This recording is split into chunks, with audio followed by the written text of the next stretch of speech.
আমাদের ফার্স্ট দাবি হচ্ছে যাতে আমাদের কাছ থেকে লাশের সংখ্যাগুলো না লুকানো হয়, এটা হচ্ছে আমাদের প্রধান দাবি।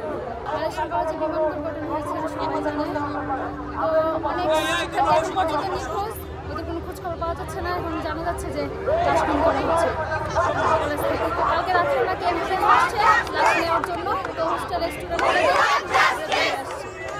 বের হয়ে তারপরে এখন অনেক শিক্ষিত সন্তানের লাশ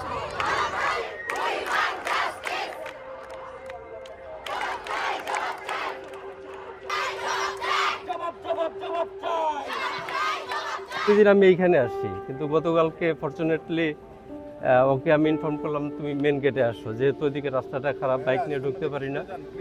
তো মেন গেটে গেল, যাওয়ার পরে সাথে সাথে পিছনে একটা শব্দ শুনলাম, ফাইটারের আওয়াজও হচ্ছিল। হঠাৎ করে দেখি যে ফাইটারের আওয়াজটা নাই। মেন গেটে পায়ে গেছে, হঠাৎ করে একটা শব্দ হয়, তারপরে দেখি যেখান থেকে ধোঁয়া বার হয়ে শুরু করছে। এই কর্নারে 3টা ক্লাস পড়ে আমি, বন্ধুরা এইখানে কয়েকজন ছিল যারা কোচিং করেছিল।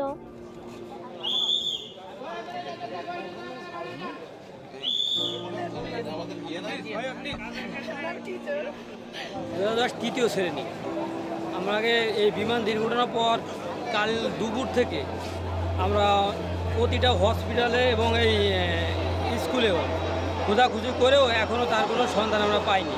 কোন জায়গাগুলি পাবো, যে জায়গায় যাচ্ছি সে জায়গায় এ জায়গা দেখায়, এই স্কুলেও কয়েক জায়গা খোঁজ নিয়েছি, পাওয়া গেছে সন্তান মারা গেছে। এই গেলাম সত্তর নিয়ে আসলাম গিয়ে। আর বোন আমাকে বলছিল যে তোর চিপটা আমাকে দিয়ে দে, তুই তারপরে একটা কিনে নিয়ে তুই একটু পরে আবার একটা কিনে নিয়ে আসি। আমিও যে কোচিং টাইমে একটা কিনে নিয়ে আসছি। এখন তারপরে আমি আসার সময় দেখি আমার মাথার উপর দিয়ে অনেক বড় একটা বিমান যেতেছে, তারপর আগুন বাইরে যেতেছিল পিছন দিয়ে। তারপর দেখি কি আমাদের সেকশনটা আছে না পুরো কি